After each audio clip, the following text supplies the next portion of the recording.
Hakeem Jeffries unfortunately has what I call evil character face, and there's nothing racial about this. In case you want to jump to that, this is nothing racial.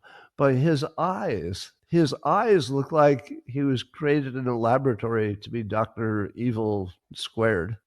And every time he talks, I think to myself, really? That's your leader. You picked the only person who looks like he's planning to kill you. I mean, he looks like your cat. You ever see a cat when your cat is really unhappy and you can't miss it because it's all over the cat's face? Hakeem Jeffries seems like an angry cat. He's got that face that just looks like, I don't even like you. I wouldn't even care if you died on the streets. I wouldn't even care. If you were on fire, I wouldn't urinate on you. Look at my eyes. Do I look like I care?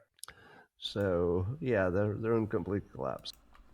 We got to talk about Hakeem Deadeyes Jeffries today, because one of you pointed out something to me, and first off, it was that clip, but also that he has these dead eyes, and I never really paid attention to it until now. And it is the weirdest thing ever. His eyes just always look the same. There's like no, I don't know, it's weird. It's like, it seems like there's no emotion in there. Like check out this photo, okay? It just seems weird, you know?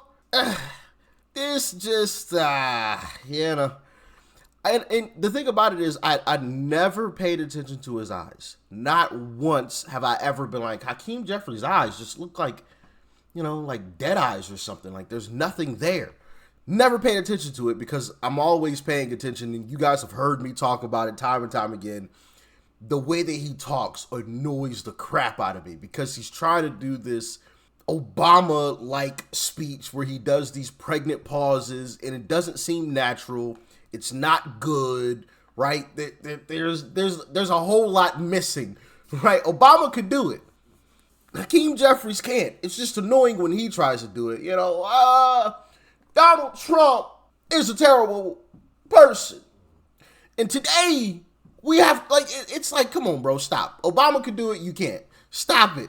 And it's actually not how he really talks, because I've seen a video of him just talking regular when he didn't think a camera was on, and he genuinely doesn't talk with pregnant pauses. Not at all. Not even close.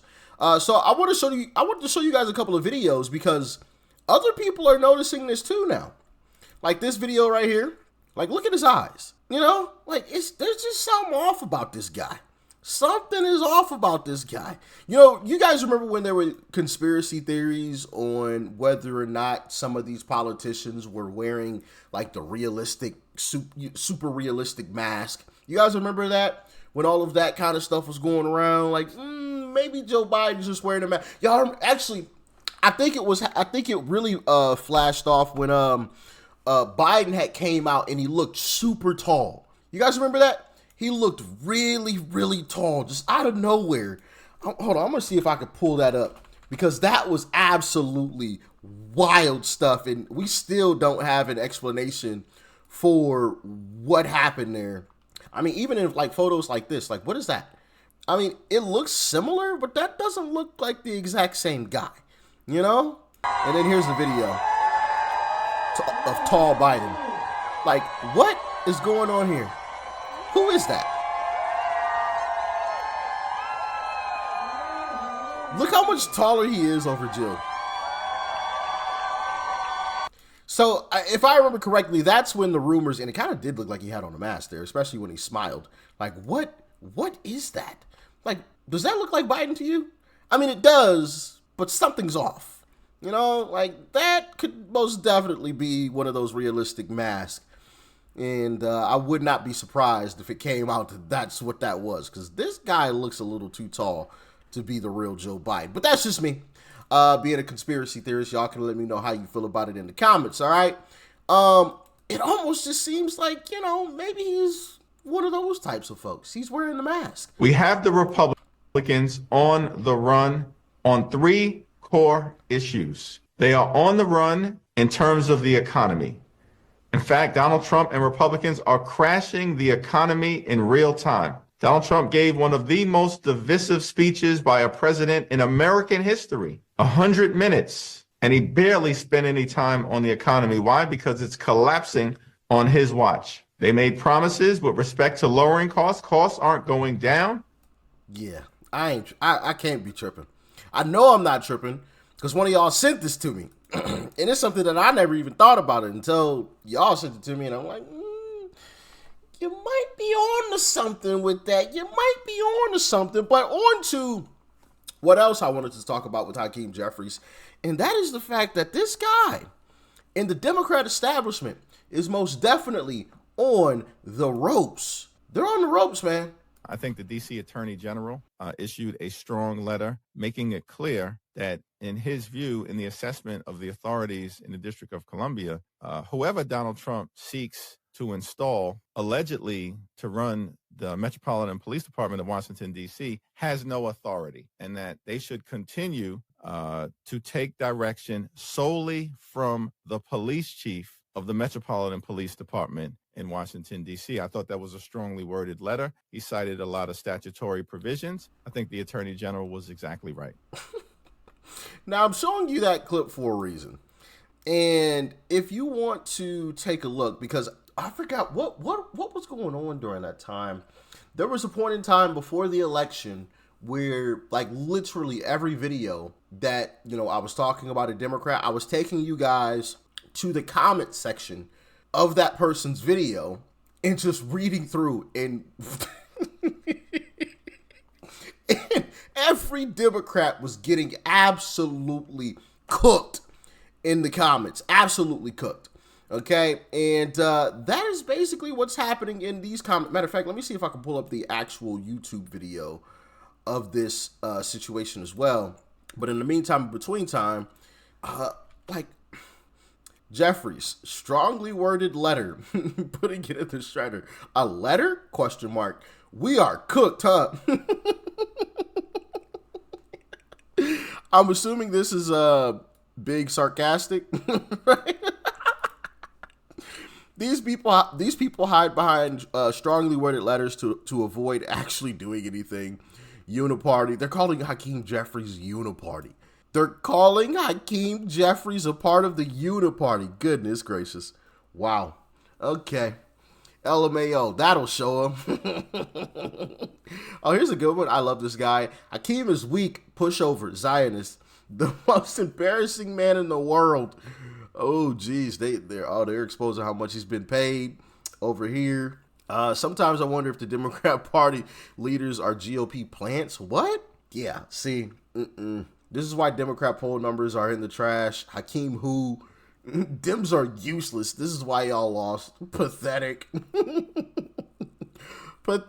Pathetic. Freaking pathetic. Such a female dog. Bro, they're like cooking this guy, man. Cooking this guy. And the folks who aren't cooking him are calling him a part of the Uniparty. Like, what? That is the Democrat. Those are his constituents. Those are Democrats. Talking about Hakeem Jeffries is either weak or he's a part of the Uniparty. Now, obviously, Republicans aren't going to vote for this guy. But when you have people in your own party who are calling you out, yeah, it's getting real bad. It's getting really bad. To the point where, and I'm going to play this clip actually before we get to that. Y'all gotta watch this, man, because Hakeem Jeffries, boy, does he know how to tap dance with the words. First, I guess I don't understand what the holdup is on endorsing Zoran Mandani in the mayor's race. Could you explain that to me? Yeah, so I didn't know Zoran at all. First time I ever sat down and met with him was last month, in connection with him becoming the Democratic nominee. It was a good conversation.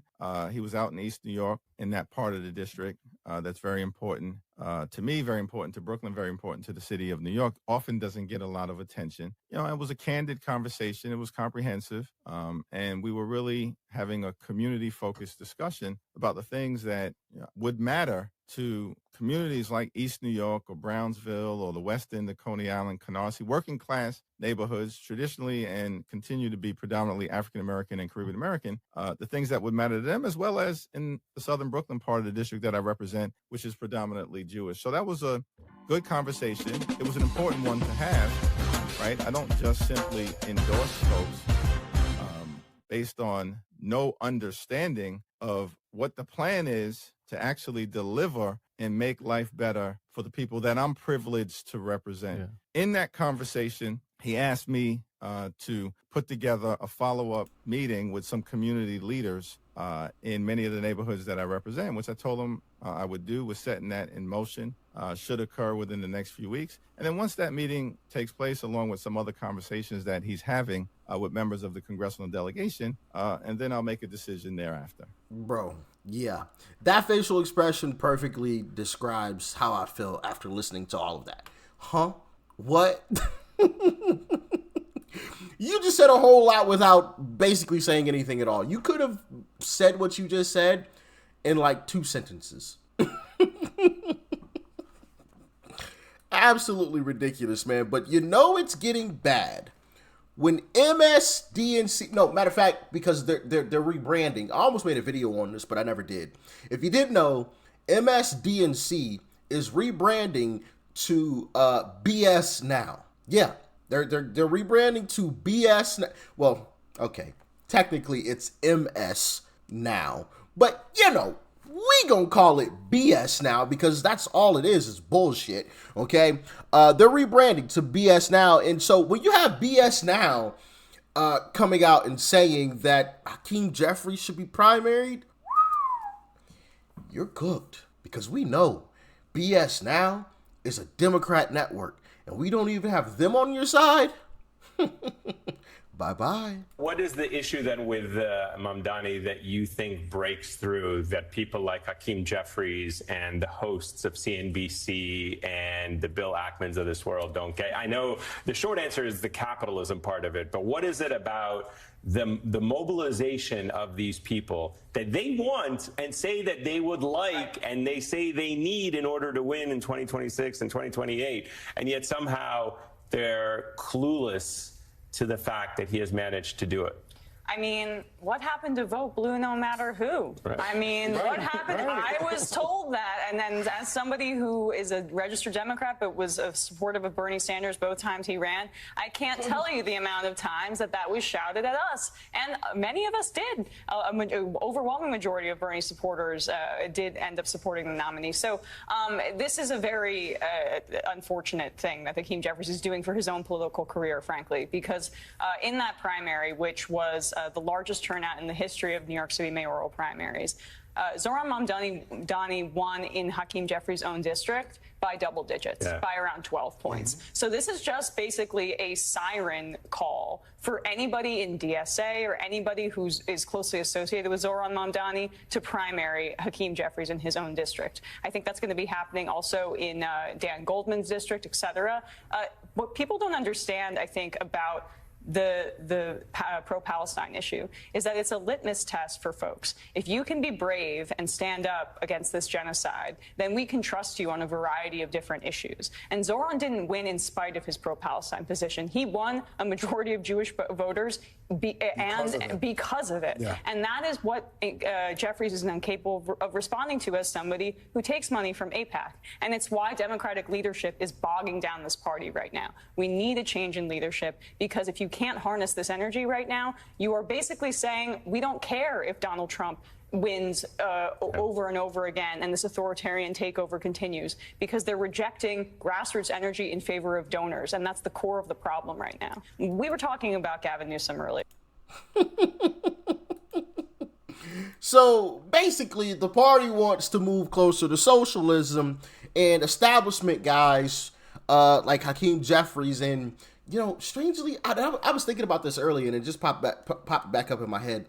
Has anyone seen Chuck Schumer lately? I feel like Chuck Schumer has been awfully quiet. Same thing with Nancy Pelosi. Although, I think I saw a clip of Nancy Pelosi last week. But Chuck Schumer has been missing. MIA. Missing in action. I ain't seen Chuck Schumer in a while. Ever since the whole AOC possibly gonna primary Chuck Schumer around that time, I really haven't seen Chuck Schumer. Really haven't seen him. I wonder if Hakeem Jeffries is gonna disappear for a while next, right?